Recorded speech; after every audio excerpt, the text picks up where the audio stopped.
how to share from NanoBanana.AI to YouTube. In today's video, I'm going to show you or guide you through the process of sharing from NanoBanana.ai directly to the YouTube. First open up your browser and search for NanoBanana.ai. Also, make sure that you have already inputted the prompt and got this output gallery right over here. And if you're confused on how you can get this type of images from the prompt, you can see my previous videos too. So let's get back to the topic. Once you have made the images like this, you can see this type of interface, and here you can see a download image option. However, NanoBanana.ai doesn't have a direct share to image option since it's mainly work with the images, but you can still share your creation. Here's how. For that, what you can do is simply tap on this download image right over here and download the image.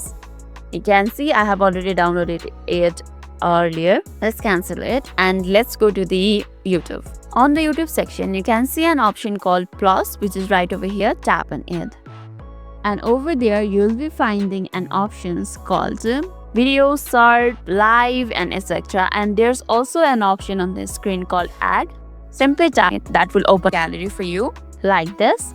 Now simply tap on the photo that you have downloaded like this and tap on next like this. And from here you can convert your photo into the video using the YouTube. So that's it. While the NanoBanana.ai doesn't support the YouTube sharing, you can easily download your content and upload it through the YouTube app. And that's it. If this video made your day a little bit easier, don't forget to like and subscribe for more amazing tips. Thanks for watching and see you in the next video.